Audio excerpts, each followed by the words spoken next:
कि ये अहले हदीस इमामों को नहीं मानता। लोग कहते साहब ये किसी की तकलीफ नहीं करते। इसी रहीमपुरा की मस्जिद में एक आदमी आए और ये सोच करके नमाज में सीने पर हाथ बांधे कि जनाब मोहम्मद रसूलुल्लाह सल्लल्लाहु अलैहि वसल्लम ने सीने पर हाथ बांधा। ये सोच करके रफुल यदैन करे कि नबी ने रफुल यदैन किया था। ये सोच करके आमीन जोर से बोले कि नबी आमीन जोर से बोलते थे। तो दुनिया कहेगी ये गैर मुकल्लिद है, ये वहाबी है, ये अहले हदीस है, ये गुस्ताख है, दिमागा है। और इसी मस्जिद में कोई आए और सीने पर हाथ बांधे और कहे कि मैं सीने पर हाथ बांध रहा हूं क्योंकि मैं इमाम शाफई का मुकल्लिद हूं। वो रफुल यदैन करे और कहे कि मैं इसलिए रफुल यदैन कर रहा हूं क्योंकि मैं इमाम शाफई को मानता हूं।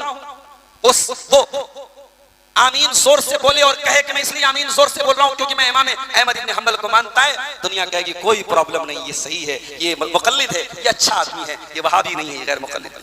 ओ लोगों, तुम्हारी मोहब्बत का मेयार क्या है? तुम्हारी अकीदत का मेयार क्या है? तुम्हारी अकीदत का मेयार जो भी हो, हमारी मोहब्बत का मेयार यही है कि हमने ये उसूल बनाया है कि जो नबी का है वो हमारा है, जो मुस्तफा का है वो हमारा है। हमने नमाज में अगर इन सुन्नतों को अपनाया है, दुनिया की गालियां हमने सुनी है। दुनिया इसी बनारस की मस्जिदों में अंग्रेजों के जमाने में मुकदमे चले हैं। मदनपुरा के अगर कुछ लोग यहाँ बैठे हैं, मदनपुरा की अल्लू की मस्जिद में एक अहले हदीस पहुंच गया, आमीन जोर से बोल दिया, अदालत में मसला पहुंचा।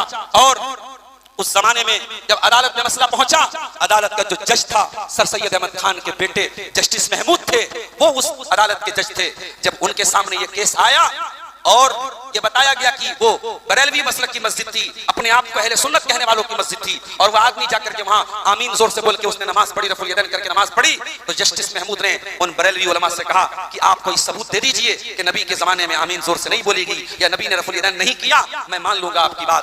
दलील नहीं दे सके और अंग्रेज जमाने का वो जज सर सैयद अहमद खान के बेटे जस्टिस महमूद ने उस अदालत में जो डिसीजन दिया था उस अहले हदीस के हक में दिया था और कहा था जिन लोगों ने उसको मस्जिद से निकाला है और मारा और पीटा है, उन्होंने गलत किया है। हर किसी को इस मुल्क में अपने तरीके पर नमाज पढ़ने का हक हासिल है और ये तरीका भी अल्लाह के नबी से साबित है।